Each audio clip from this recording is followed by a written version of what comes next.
B'siyata d'shmaya, we're going to learn Shabbos Daf Kuf Mem Ches. We're going to start on the last line of Daf Kuf Mem Zayin Omid Beis.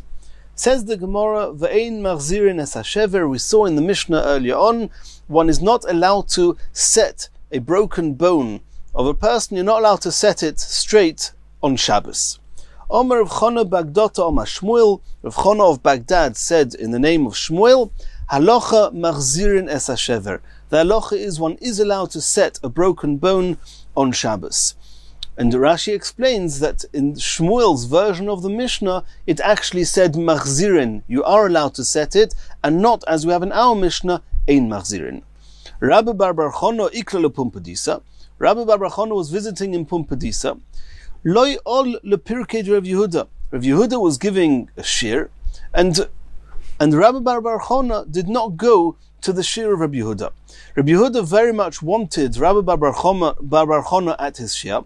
Shodrei le'ado daila. So Rabbi Yehuda sent a message to Ada, his attendant, Omar le, and said to him, Zil igarbe. Either means force him, push him, get him to come to the shir. That's how Rabbeinu Chananel explains it.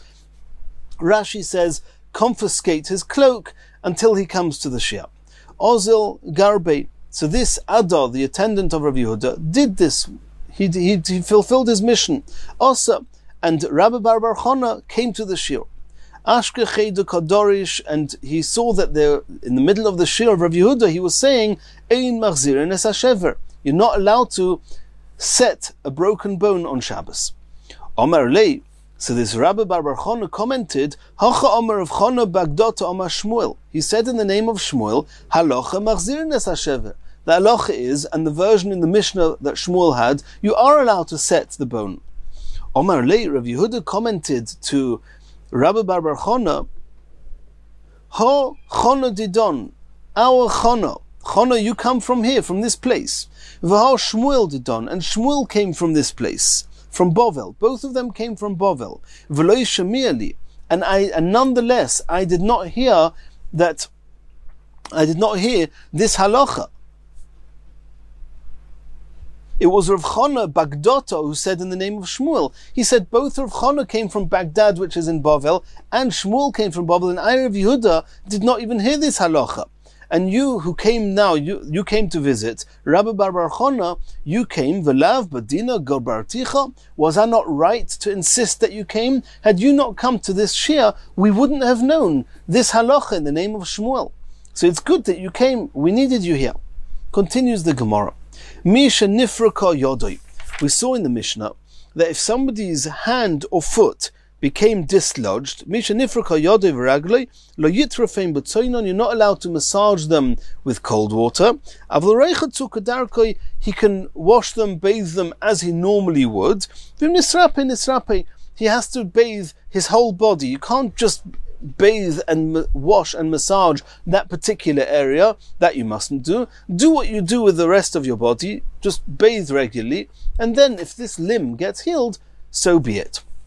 Says the Gemara. Reb Avia have a Yosef Kamedu Reb Yosef. Reb Avia was sitting in front of Reb Yosef.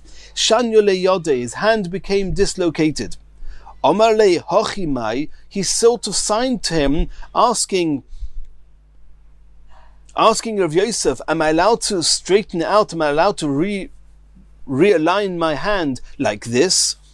Asur, he said to him, no. V'hachamai, how about like this? Omale Asur said also Asur. Adahoch, in the meantime, ispatech, his hand got healed, it got relocated in its correct position, and he was fine. Omar le maita boilach. So Yosef asked him, what was your question? You know it's Asa Hotnan, we learned in the Mishnah, Misha nifraka yodoi iragloi, lo yitrafein betzoinon avul roichetz kedarkoi vim nisrape. We saw in the Mishnah, you're not allowed to do anything to massage your hand, to put it back into position. What was your question? Omalei said to him, V'loitnan ein machzirin es hashever. Does it not say in the same Mishnah that you're not allowed to set a broken bone, and nonetheless, Omer of Chana Bagdata Omar Shmuel, halacha machzirin es hashever? The halacha is not like it says in the Mishnah. So maybe here too, the Mishnah says that if your hand gets dislocated, you're not allowed to fix it on Shabbos. Maybe that's not the halacha. That was what I was asking. Omarlei said to him, Kulu b'choda machita machtinu? Were all the details in the Mishnah woven in one weaving? Hey, why just because the halacha is not like one detail, why should the halacha not be like the other details? Heicha de itmar itmar. In the places where explicitly we were told that the halacha is not like it says in the Mishnah, then you know that. Heicha de lo itmar lo itmar. But when we don't know that the halacha is not like the Mishnah, we have no reason to believe the halacha shouldn't be like the Mishnah. Hadron Allah Chovis, Baruch Hashem, we've finished learning Perek Chovis. Emirat Hashem will do Chazor on Perek Chovis. And we're going to start straight away the next Perek. Perek Shoel. We know that one's not allowed to do any transactions on Shabbos. And one of the reasons you're not allowed to do transactions is because a person may come to write down the transactions, to have legal evidence, to remember, and writing is severely also on Shabbos. And therefore many transactions are not allowed to be done on Shabbos. Says the Mishnah, however, Shoel Odom Mechaveiro, a person is allowed to borrow from his friend, Kadei Yayin, pitchers of wine, V'Kadei Shemen, or pitchers of oil. Ubilvad Shelo Yomer Lo, you're not allowed to use the term Hilveni. Hilveni is, there's two terms for borrowing. I don't know if it's correct to say one is borrowing and one is lending, I'm not sure, but either way there's the term called Shaila, and there's the term called Halva. Halva, generally speaking, is long-term. Sha'ela is generally speaking short-term. Also, generally speaking, Sha'ela, the very object that you're borrowing, you're giving back. In the case of Halva, it's typically where the object that you're borrowing, typically money, for example, or food items, you're not giving back the same thing that you're borrowing. You're giving back a different coin or a different food in its place. We're going to see all this soon in the Gemara. But the Mishnah says, Shoel Odom, you're allowed to borrow on Shabbos, but don't use the word Hilveni, because the word Hilveni means long term, and your neighbor is going to write it down in order to remember, and that's Asa. But if you say just Shoel, you're just borrowing, then he'll know it's just short term, you'll both remember, he will not come to write it down on Shabbos. A woman is allowed to borrow from her neighbor, from her friend, kikrois, loaves. What happens if the neighbor doesn't trust that you're going to give it back? You can just leave your cloak with him as a security, as a mashkan. And after Shabbos, you'll go to your neighbor, you'll work out the calculations, how much you owe him, you'll pay for what you owe him, you'll give back what you borrowed, and that's fine. Similarly, Erev Pesach b'Yerushalayim. We know the Erev Pesach, in the time of the Beis Hamikdash, Klal Yisrael, every single person would have to bring a Korban Pesach. A Korban Pesach has to belong to you. Not only does it have to belong to you, you have to be enrolled and listed before it gets shechted that you are one of the people that own a part in this Korban, and this is the Korban you're going to eat on the night of the 15th, on Seder night. Now typically what would happen, a person would buy this Korban any time before it has to be shechted. If Erev Pesach is on Shabbos, and we have to shecht the Korban Pesach on Shabbos, that's one of the halachas. Shchitas Pesach is doicha Shabbos, overrides Shabbos. But you're not allowed to make an animal hektish on Shabbos. So what do? They would buy the animal 2 days before Pesach, on Friday, or any time before that, and they would make it hektish. And then on Shabbos, they would do this, on Shabbos, which was Erev Pesach, they would do the Schmitta, and everything would be fine. What happens if this person forgot, or any other good or bad reason, did not have an animal before Shabbos? It's now Erev Pesach. He's allowed to shech the Korban Pesach, the problem is he doesn't have one. What should he do? The Mishnah says that on Erev Pesach b'Yerushalayim shechol yis b'Shabbos maniach talisei etzlei v'noitel es pischoi v'oisei imei cheshben achar Yom Tov. Even though sales are prohibited on Shabbos, in this case you have no choice, and in the same way as one can even shecht a korban Pesach on this Shabbos, on Erev Pesach, which is normally shechting is one of the Lamates Melachis, and it overrides Shabbos. Even more so, the rabbinical prohibition of doing an acquisition on Shabbos, making a kinyan, is overridden. He's allowed to go and buy on Shabbos. He can't pay for it on Shabbos, so he'll leave a cloak with the person who's selling him the animal. He'll take the animal on Shabbos, he'll make it hektish on Shabbos, and he'll shecht it on Shabbos, and that's what he has to do. Let's see the Gemara. Says the Gemara, Omale Rabba bar Rav Chonon, Omale Rava bar Rav Chonon la'abaya. Ma'ishno hish'iluni, ma'ishno hilveini. We saw in the Mishnah, you're allowed to borrow, but you're not allowed to use the term hilveini. You're only allowed to use the term hish'ileni. What's the difference between the two?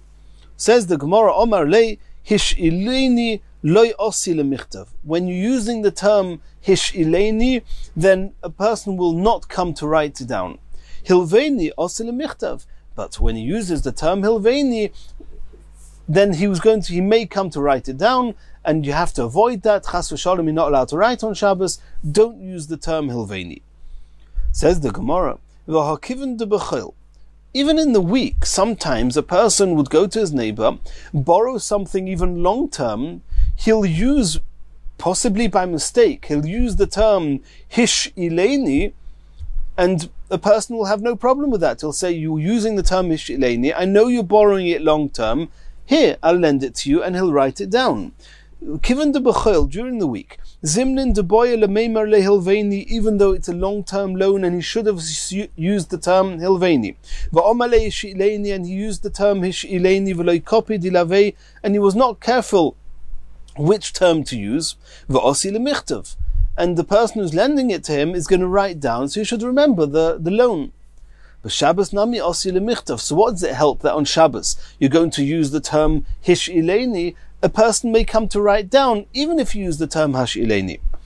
Omar Lei answered him back, B'chil, during the week, that it doesn't really make a difference. Ki omalei hilveini, loishno ki omalei hish'ileni, loikobdinoni lavei. During the week, where you can use any term, and it doesn't bother anyone which term you use, osi lemichtav. Indeed, the person who's lending the item or the money is going to write it down, because he's not sure that it's only going to be short term.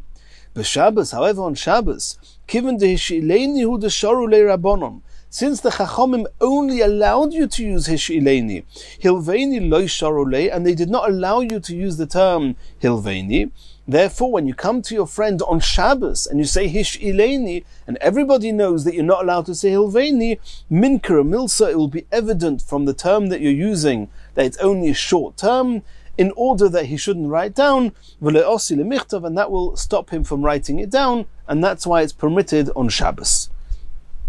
Continues the Gemara. Another halacha, another dialogue between Rava bar Rav Chonon and Abaya. Mechti, Omru Rabbonon, Kol Mili de Yom Tov, Kamo de Efshel Shnuya, Mishaninon. We know that anything that you're doing on Yom Tov, in order that it should be as far removed from the way you do it during the week, you should deviate and do it in a different way.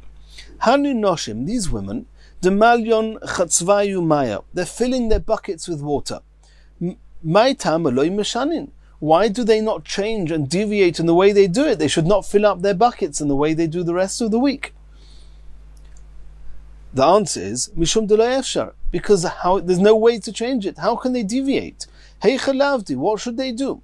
Demalyon b'chatzva rova limalu b'chatzva zuta. Are you suggesting that if during the week they use big buckets, then here on Yom Tov they should use small buckets?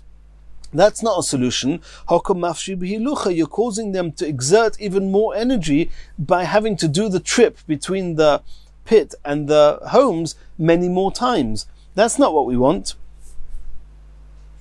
Demalyon b'chatzva zuta. Are you saying that if during the week they fill it up using small buckets, on Yom Tov they should use a big bucket? You're increasing the weight of the load that they're carrying on Yom Tov, and that's also, we don't want that. Nifrois sudra, are you suggesting that one should cover the bucket with a kerchief, and that way one can see it's different to the way it's done during the week? Or you may come to squeeze this kerchief, it's going to get wet, you'll squeeze it, and we don't want that to happen in Yom Tov. Nechsayo benachtama, maybe you should tie a lid onto the buckets, not a piece of material that can get soaked, just a lid on top of it. Says the Gemara, Zimnin de mifsak, sometimes the cord that's holding the lid is going to tear, v'osi lemiktere, and they're going to come to tie it, to make a knot. And that's also Ason Yontov. Hilkoch le'efshar, we have no choice, there's no way of deviating the method they bring the water on Yom Tov, and therefore they did it in the regular way. Continues the Gemara.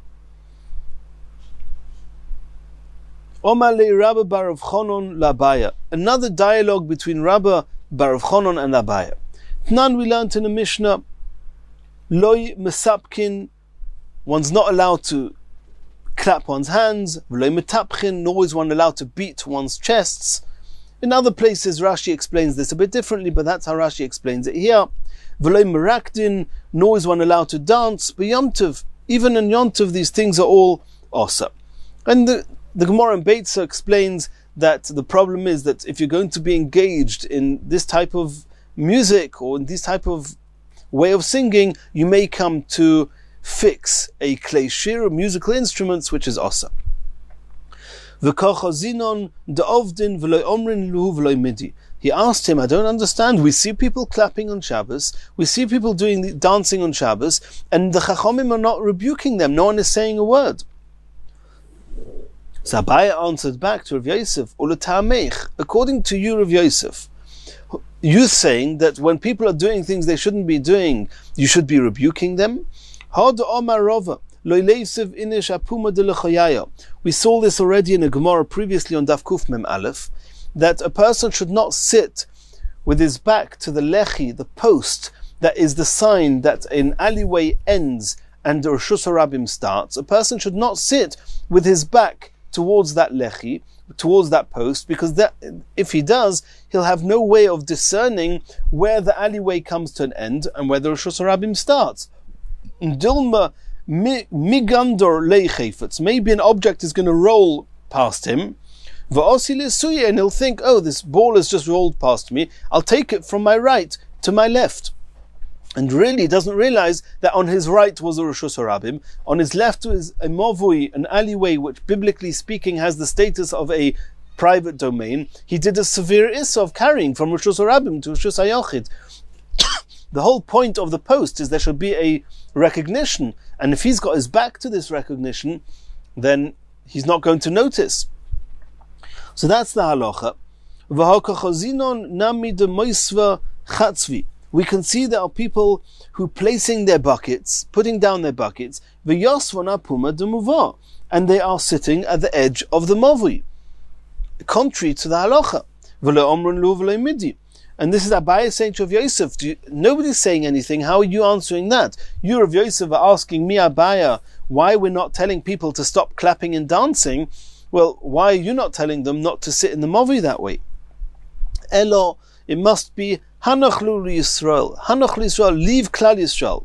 Mutav Shiu Sheigin, it's sometimes better that they should be transgressing something unintentionally, Va'al Yu Mazidin, and they should not be doing an Aveira deliberately. Sometimes when you know that they're not going to listen to you, you know that they're going to do the Aveira anyway, rather they should do it out of ignorance than out of arrogance.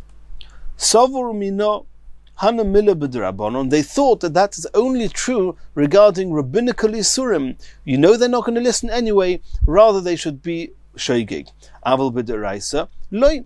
We assumed, or we thought, that when it comes to biblical isurim, there you have to do teichacha, you have to rebuke them, even if you know that the chances of them listening to you are slim.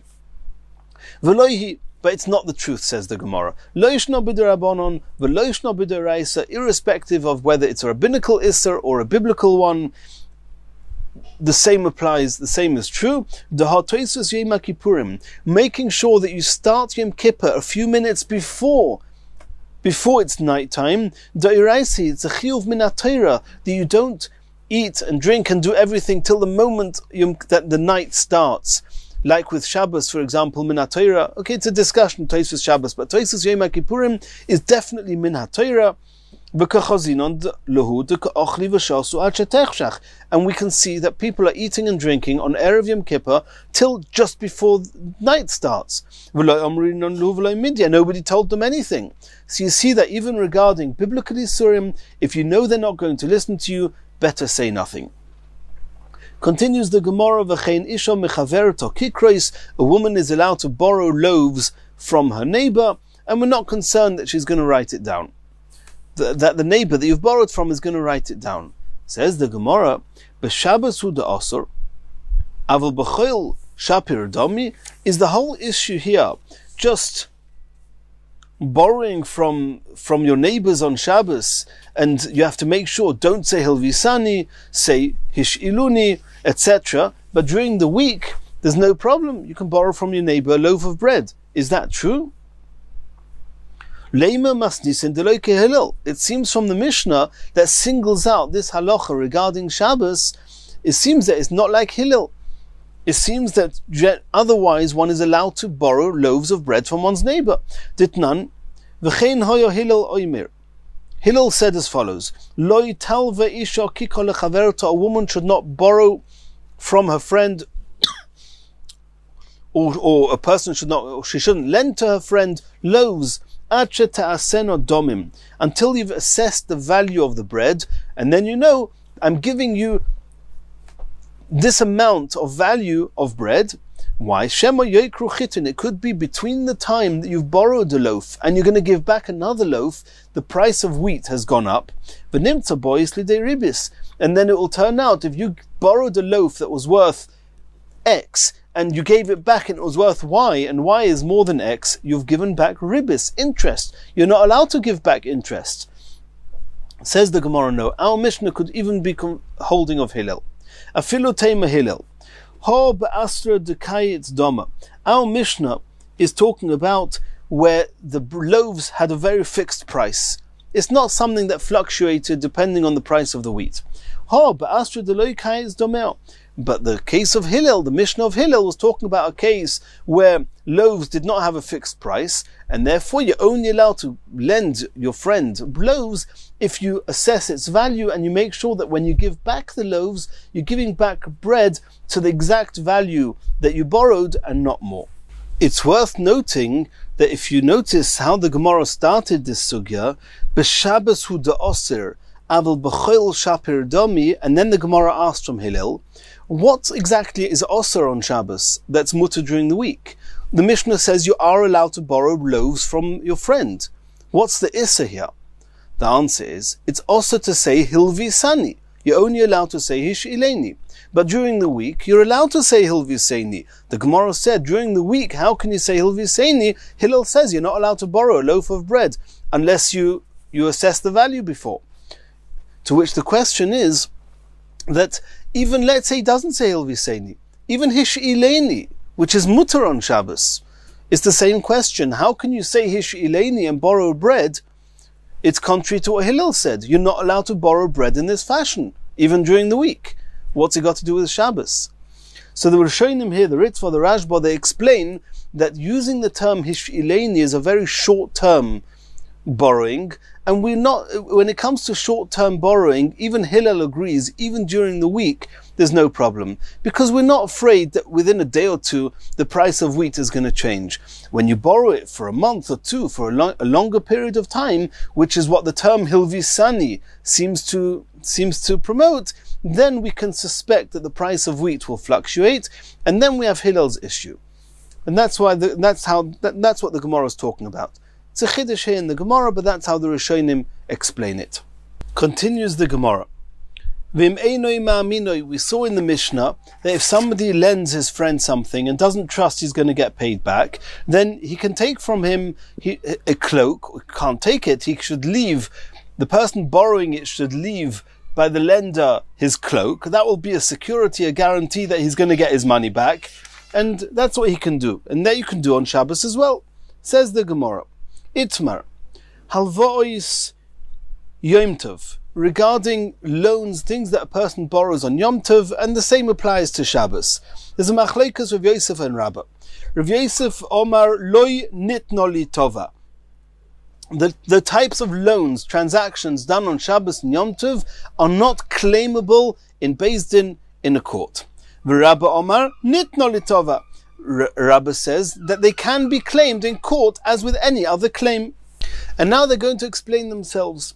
Rav Yosef Omar lo nitno litova. Why does Rav Yosef say that you cannot claim any transactions that were done on Shabbos, or any borrowing, lending that was done on Shabbos or Yontiv? Why can you not claim it? Di omres nitno litova, because if you will be able to make such claims in a Beis Din, osi lemichtav, then the person who's borrowing may come to write down, and that's even short term. If it's just that for the person themselves to remember, then as we saw previously, if it's short term, he won't need to write it down. Long term, he'll write it down. But that's why you're not allowed to say Hilvisani. It's not allowed to be long term.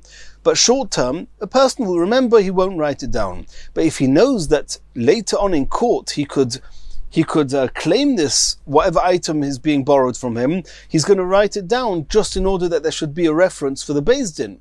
And therefore, Rav Yosef says that these transactions cannot be claimed in Beis Din.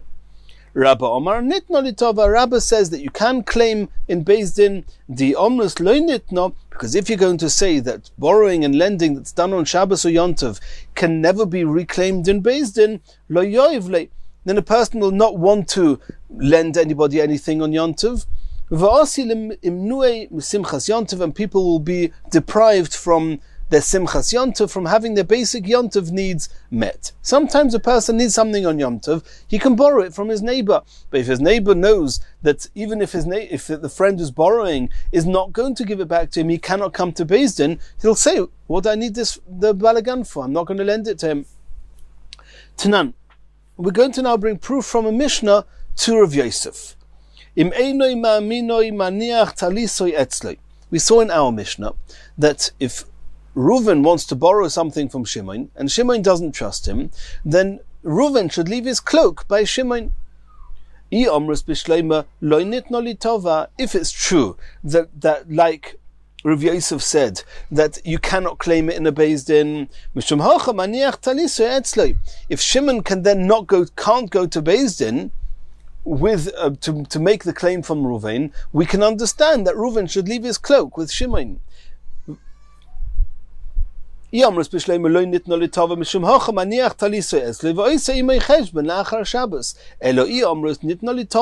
to Rabba, that Shimon could afterwards claim from Reuven in Beis Din,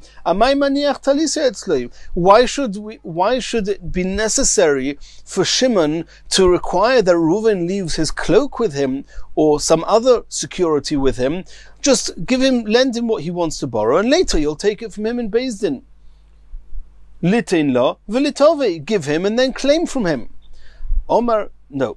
Loi ba'ino deleikum bedina v'daina. There's no proof from our Mishnah that to Rav Yosef. It could be that the truth is that you can claim it in Beis Din.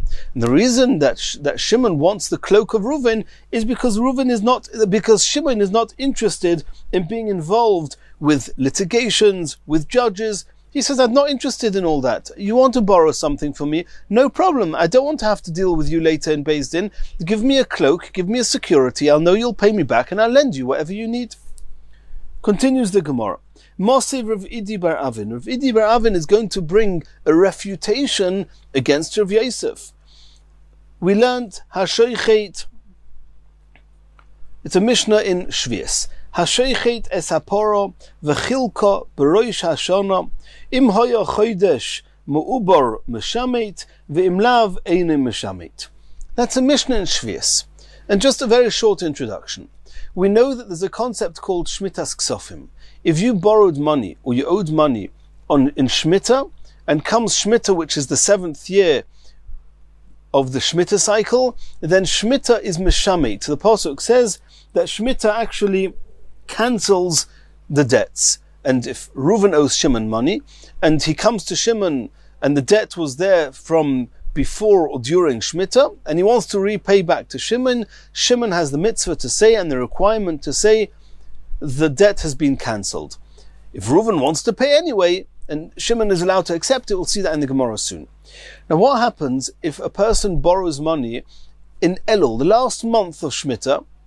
The time Shmitta comes to an end, the debt has been cancelled. What happens if it's the last day of Elul, and he's borrowed money, and he owes money on the last day of Elul? Shmitta will cancel it. If you borrow money the first day of the next year, then Schmitta's got nothing to do with it. And of course he's going to be chayev. What happens, and we know that on Rosh Hashanah, in the time of Chazal, in the time of the Mishnayos, they used to, in the time of the Beis HaMikdash, how did they used to determine what day was Rosh Chodesh? Two witnesses would come and say, we saw the new moon. Beis Din would say, Mekudesh, Mekudesh. The witnesses who would come to testify they saw the new moon would come on any one of 2 days.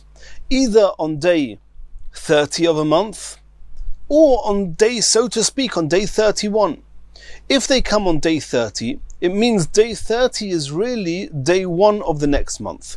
And the previous month just had 29 days. That's called a short month. Or maybe we'll call it a regular month. If they do not come on day 30, then the next day, day 31, so to speak, will become the first day of the next month. And the previous month, which is a big month, a 30-day month, is called a chodesh me'uberes. Like a pregnant woman is large, so too the previous month will be a larger month. Normally, Eidim would come, the witnesses would come either on day 30 or on day 31, and then the Beis Din would determine when Rosh Chodesh is.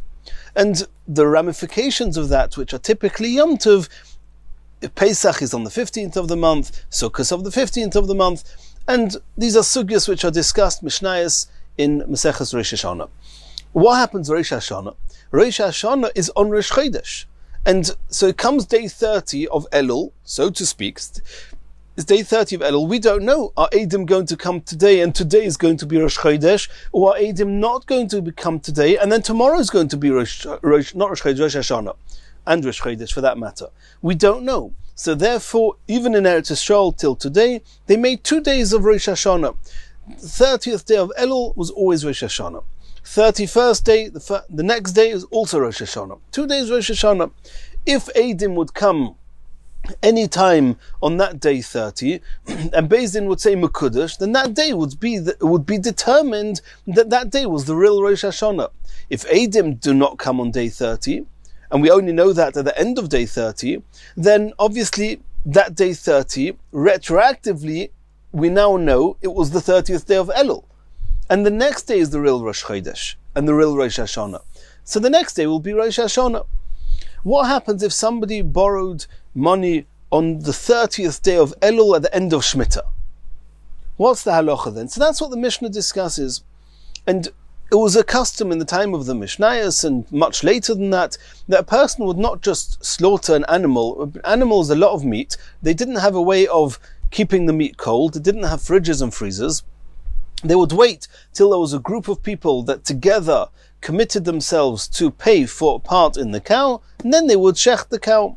If they shechted the cow, and they split it up between all the people that committed themselves to pay for it. When was that? On Rosh Hashanah, on the 30th day of Elul, at the end of Schmitta. So if it turns out that Elul is a 30-day month, then this day 30 is not really Rosh Hashanah. It looked like Rosh Hashanah. We acted as if it was Rosh Hashanah, but it turns out it was Elul. If it's Elul, it's still the Schmitta year. Then Meshamit, then the Schmitta will cancel the debt. Ve'im lav, if it turns out that Elul is a 29-day month, which means on that day 30, Eidim come and say, we saw the new moon, then that day 30 now becomes the first day of the next month of Tishri, of the year after Schmitta, so the debt is a post-Schmitta debt.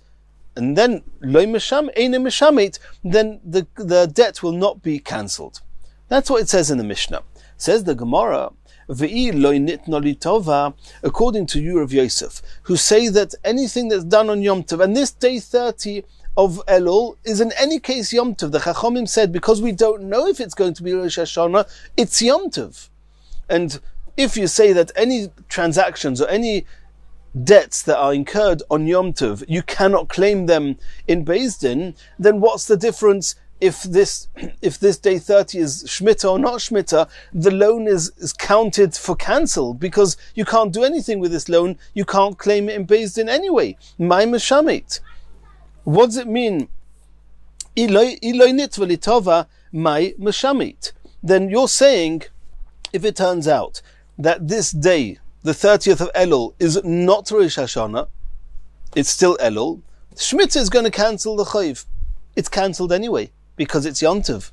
And if it's Yontiv, you can't claim in Beis Din anyway. Says the Gemara, so the Gemara wants to bring proof from here, so it must be that you could go to Beis Din. Even though, like Rabbi says, even though that the loan was done on Yom Tov, you can claim in Beis Din. And that's the Zechiddush here, that if this day is going to end up being a day in the Schmitta year, then Schmitta will cancel the debt. Says the Gemara, no. There's no proof against Rav Yosef from here. Shani hasom de igloi milsa de choilhu. What actually happened is that it's true that the Chachomim said that you have to, so to speak, play the Yom Tov game. And it's the 30th, it might be Rosh Hashanah, and therefore you've got to do Rosh Hashanah on that day. However, once it becomes clear that the Eidim, the witnesses, do not come on the day 30, and it becomes clear that day 30 was not Yom Tov Bichlal, that the truth is, even though we had no choice, we had to assume it was Yom Tov, but it then became apparent that it was a weekday. And therefore, if it was a weekday, then this was a debt that was made on a weekday. If it was made on a weekday, then of course you can claim it in Beis Din. And that's what the Chiddush is. No. Since it's still part of the Schmitta year, the Schmitta is going to cancel the debt. Ask the Gemara, Tashemami Sefer. Let's try and bring proof from the next line in that Mishnah. What did we say in that next line in the Mishnah? If Imlav, if it turns out that Elul is a 29-day month, and that day 30, which is when you owed your friend for the meat that you took from him, turns out to be post Schmitta, Eine Meshamit. Then obviously Schmitta does not cancel the debt because the debt was done after Schmitta. Asks the Gemara, according to Rabbah, who says that a debt that you make on Yom Tov you can claim in Beis Din, it makes sense that it says that since it's not Schmitta doesn't cancel the debt, and you want to claim the debt, go to Beis Din.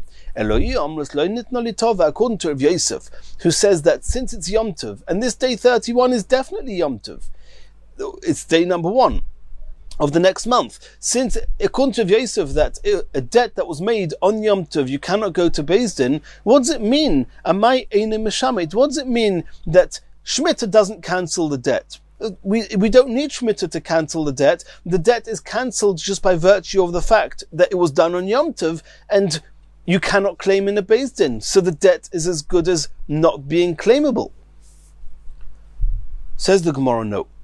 The Gemara says that there's a fundamental difference between what Schmitta does to your debt and to what Beis Din does or doesn't do to your debt. There's one thing, can you go to Beis Din and force Beis Din to get involved and take the money out of the person who lent it to you? There's another thing, does the debt exist? If I borrow money, or if I borrow an item on Yom Tov, then it could be that Beis Din will not be involved. That doesn't mean the debt isn't there. It doesn't mean the person I lent something to doesn't need to give it back to me. And if he gives it back to me, of course I should take it back. However, Schmitta is different. Schmitta says that even if he comes to give it back to you, you're supposed to tell your friend, no, Schmitta cancelled the chayv. If he insists on paying me, I'm allowed to take it. But you have to verbalize your understanding that the debt has been cancelled. If so, when it says that if you borrowed on day 31, which is Yom Tov, then Schmitta doesn't cancel the debt, because it's clear then that it's after Schmitta. If it became apparent that the debt that you took was on the day that was the real Rosh Hashanah, that was post Schmitta, Eine Meshamit, Schmitta is not Meshamit, does not cancel a debt, but the debt is still there. The Iyoivle, that if the person who owes you whatever he borrowed, shokil, you can take it. And that is what the Chiddush is in the Sefer. When it says in the Sefer that Ilav Eine Meshamit, that means when did you borrow? You borrowed on day 30. That's when you split the cow. You borrowed on day 30. If it became clear that Elul is a 29-day month, which means that day 30 is read clearly the beginning of the next month, then in that case, Eine Meshamit, Schmitta doesn't cancel the debt, and if your friend comes to give it back to you, you can take it. So then let's go back to the Reisha. What happens if it becomes clear that that the Elul is a 30-day month, and then when you split the cow, then it was the last day of Schmitta. So we say, and over there we say that Schmitta is Meshamit. What does that mean? That if your friend pays you, you're not supposed to take it back? Michlal dereisha, iyoiv loy shokil. You're not supposed to take the money back, because that's what we just said. The difference between whether Schmitta is Meshamit or not Meshamit is if you're allowed to take the money back. You're saying that if the debt was done on Schmitta, then, and my friend comes to pay, I shouldn't take it back? Says the Gemara, yeah, you're right. Almost. Reisha, tzorich lemeimar le'mashamitani. In the case where the debt was made on the 30th day of Elul, and it was Schmitta. Your friend, it turns out that Rosh Hashanah was only on the next day. Then your friend comes to pay back, you have to tell him, Meshamitani, I'm cancelling the debt. The debt's gone. Sefer, but in the case of the Sefer, where it becomes clear that the Rosh Hashanah is on day 30, and the debt was made on day 30, which is not in the Shemitah year, you don't need to tell your friend, Meshamitani. It's true according to Rav Yosef, you cannot claim it in a Beis Din because it's Yom Tov, but you don't need to say the debt is cancelled. Like we saw explicitly in a Mishnah, if somebody wants to repay a loan during Schmitta, the person who's being given the money back to has to say, Meshamitani, I'm cancelling the debt. But if the person who's paying back says, nonetheless, even though I know that the debt is cancelled, I want to pay it back anyway, yikabel mimenu, he's allowed to take it back. And where do we find that you have to verbalize that you've cancelled the debt? Shmitta is something that has to be verbalized. How is Shmitta verbalized? When your friend comes to pay you back, tell him the debt is cancelled. Continues the Gemara, Rav Avia Shokil Mashkoina. Rav Avia, when people would borrow from him on Shabbos or Yom Tov, he would take a guarantee from them, a mashkan.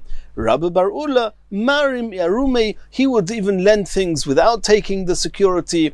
But then after Shabbos, so after Yom Tov, he would find a way of getting some object belonging to the person that borrowed from him, to get hold of one of his objects somehow. And that once he's holding his friend's object, then he's got his guarantee. And when the person is asking back, give me back what you've taken from me, you'll just say to him, no, I'm keeping this instead of the debt that you owe me. And that's the way he has his guarantee. Continues the Gemara. V'chein Erev Pesach. We saw in the Mishnah that on Erev Pesach, which was Shabbos, you need to have a Korban Pesach. If you didn't have a Korban Pesach, you, so to speak, go and buy one. You can't pay on Shabbos. What you can do is you can give the person who's selling the animals your cloak or some guarantee, and then take the animal. Omer Rabbi Yochanan. Rabbi Yochanan says, Makdish Odom Pischei b'Shabbos. You have a Korban Pesach. It's now Erev Pesach and it's Shabbos. You're allowed to make the animal hektish. Normally, you're not allowed to make an animal hektish on Shabbos. You're not allowed to dedicate it and designate it for hektish on Shabbos. Here, you don't have a choice. You need to shech the Korban Pesach. It must be done today. And you're allowed to make the Korban hektish in the event that you didn't do it before Shabbos. And not only the Korban Pesach, which is on Erev Pesach on Shabbos, v'chagigosei b'Yom Tov, there's halacha on the first day of Yom Tov, every person has to bring a Korban Chagiga to the Beis HaMikdash. If it's the first day of Yom Tov, and you have the Korban, but you didn't make it a hektish, you're allowed to make it a hektish. You have to make it a hektish. Says the Gemara, Neimim Asiyele. Can we bring proof to this din of Rabbi Yochanan from our Mishnah? V'chein Erev Pesach b'Yerushalayim shechol yois b'Shabbos. If Erev Pesach was on Shabbos, maniach talisei etzlo, he leaves his cloak with the person selling the animals. V'noiteles pischei, and he takes the Korban Pesach. V'oisei imoy cheshbon le'achar Yom Tov, and after Yom Tov he'll settle the debts and he'll pay. So it seems there that you're buying the Korban on Shabbos, which is Erev Pesach, and now after you buy the Korban, you have to make the Korban hektish. So you see, like Rabbi Yochanan says, you're allowed to make a Korban hektish on Shabbos, even on Shabbos, on Erev Pesach. Says the Gemara, no. The truth is, our Mishnah is not talking about buying a Korban Pesach, which is the way it seems. No. You had the Korban Pesach, and you even made it hektish beforehand, on Erev Shabbos. But there's a halacha that you have to be enrolled on a Korban Pesach. Before you shecht it, every person who's going to eat from that Korban Pesach has to be on the list, before they shecht it. This Reuven came along on Shabbos and is looking for a group that he can join. You want to join? No problem. Pay for it. It's Shabbos, I can't pay. So we're not talking about the animal being bought. It's been bought. We're not talking about the animal being made hektish. It's already hektish. We're talking about selling a part to this person who wants to join the group. And there it says, you can't take money from him on Shabbos, but you can tell him, give us a cloak, give us a guarantee, then I'll know you'll pay for your part, and then we'll enroll you. You'll be part of the group. The korban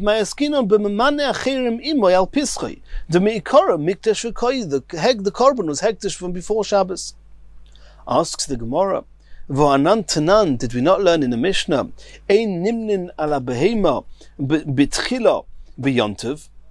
that one should not, when they would shecht an animal on Yom Tov, and before shechting an animal on Yom Tov, they would share out that there would be different people who would each take part of the animal. They didn't just want to shecht an animal and be left over with lots of leftovers.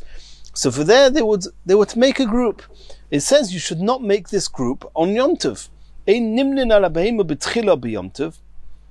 So here too, when you're making your group for the Korban Pesach, it's Erev Pesach, it's Shabbos, that's not the time that you're supposed to be joining a group. It's not the right time to do that. Shani hocha kiven derogil etzloi command imni bei mi domi. It's true that you shouldn't just become part of a group on Yom Tov, or in the case of Korban Pesach, even if it's Shabbos on Erev Pesach, it's inappropriate to do that. You shouldn't do that. However, over here, we relied on you. We assumed that you were going to join the group because you join our group every year. And since we assumed that you were going to join us, it's as if you were in the group even beforehand, and therefore you're allowed to do this even on Shabbos. If he's somebody new to the group, then it's an uvda d'chol. It's a very weekday type of activity to distribute who's going to be part of the group and how we're going to share out the animal. But since this is a person that every year is part of the group, it's not as if we're starting a new relationship on this Shabbos or Yom Tov, and therefore it's allowed. It's not uvda d'chol. Asks the Gemara, V'atani Reb Hoshia, Hoilich Odom Eitzel Roya, a person is allowed to go to a shepherd, Harogil Etzlei, somebody that he's accustomed to going to this shepherd to buy from him. You're allowed to go to the shepherd and take from him, and we're talking about on Shabbos. Erev Pesach is on Shabbos. You go to the shepherd and take the animal from him, and make it hektish, and then you can use it to shecht it for the Korban Pesach. And over there, what are you going to say? Till now, we weren't sure how to understand our Mishnah. So we said that the Mishnah that says, Erev Pesach, Shcholias B'Shabbos, Maniach Talisa Etzle, the Mishnah just says, on Erev Pesach, then there's going to be some issue with the Korban Pesach, then you can take a guarantee and do what you have to do. So we thought it means buying the animal, and then the Gemara said, no, it doesn't mean buying the animal, it means distributing the animal, it means taking on, enrolling people into your group.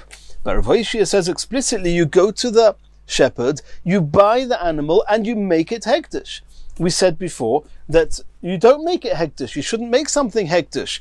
We wanted to bring proof to Rabbi Yochanan, who says you are allowed to do hektish on Shabbos, and then we said no, you shouldn't make hektish on Shabbos. How are we going to understand what Rav Hoshia said, that and after you buy the animal from the shepherd, you make it hektish, and then you can be yotza. Says the Gemara, Hosam Nami, there too, Kiven Derogel Etzloi, like Rabbi Hoshia said, we're talking about a shepherd who's used to every year, this person, this Reuven, comes on the name of his group, goes to this shepherd, Shimon, and buys it every year. So even before Shabbos, this shepherd knew Reuven is going to come and buy from me. And therefore the shepherd already made hektish for Reuven. And therefore the animal, so to speak, already is designated to Ruvain, and it's already hektish before, and therefore, technically speaking, no one had to make it hektish on Shabbos, because you shouldn't make it hektish on Shabbos. It says explicitly, take the sheep, the tler, and then make it hektish. So it seems that the shepherd did not make it hektish. And if he didn't make a hektish, we're back to the same issue. You see here explicitly, you're allowed to make hektish on Shabbos. It says no. The truth is, the shepherd did make it hektish. V'ha maktish ktoni. This that we says in the Brisa of Rabbi Yoshia, that the owner made it hektish. No. Hektish ilui midrabanon. It was just a chumrah midrabanon. The Chachamim said, you're bringing a korban, verbalize the fact that you want this to be a korban for you. But technically speaking and biblically speaking, this korban is already hektish from before, because the shepherd made it hektish because he knew you were going to come and buy this animal from him. Asks the Gemara, Umi Omar Rabbi Yochanan Hachi, does Rabbi Yochanan really hold, like we saw at the beginning of the sugya, that a person is allowed to make an animal hektish on Shabbos, or make his animal hektish chagiga on Yom Tov? Va'omer Rabbi Yochanan halacha kastam Mishnah. Rabbi Yochanan always holds, second time we've seen this now, that the halacha is like a stam Mishnah. And what does it say in the Mishnah? None. We learned explicitly in the Mishnah, Loi makdishin, you should not make an animal hektish on Shabbos or Yom Tov. V'loi ma'arichin, you should not commit yourself to the Beis Hamikdash. And erech is a value. It's a whole parasha in the Torah. Every person has a value based on his age and gender. V'loi machrimin, you shouldn't make something cherem. Cherem means it's designated. If you don't say what it's designated to, it becomes designated to the Beis Hamikdash. V'loi magbiin trumas u'maisrus, you shouldn't separate trumas and maisrus. You shouldn't do all these things. Kol elu b'Yom Tov amru. All these things apply on Yom Tov. Kal v'chomer b'Shabbos, even more so on Shabbos. And it's a stam Mishnah. It's an anonymous Mishnah. Rabbi Yochanan always rules like an anonymous Mishnah. So how can Rabbi Yochanan say you can be makdish your animal on Shabbos if it's Erev Pesach or Chagiga on Yom Tov? Says the Gemara, Lo Kasha. Kan b'chovis shekavu aleim zman, kan b'chovis she'ein kavu aleim zman. Chagiga on the first day of Yom Tov, you have no choice. It's a fixed time. You need to bring a korban. You don't have one. Rabbi Yochanan says you can make it hekdesh. Korban Pesach on Erev Pesach, even Shabbos. It's a fixed time. You have to do it today. You're allowed to do it. The anonymous Mishnah we mentioned that you shouldn't make something hektish on Shabbos or Yom Tov, that's talking about if you have a korban and you want to bring a shlomim, you can bring it any time, and you should not choose Shabbos or Yom Tov to be the day that you are making this animal hektish. That's not something you should do. But if it's a korban that needs to be on a fixed day and you don't have a korban that's hektish, of course you're allowed to make it hektish according to Rabbi Yochanan. In the next shir we're going to continue from here.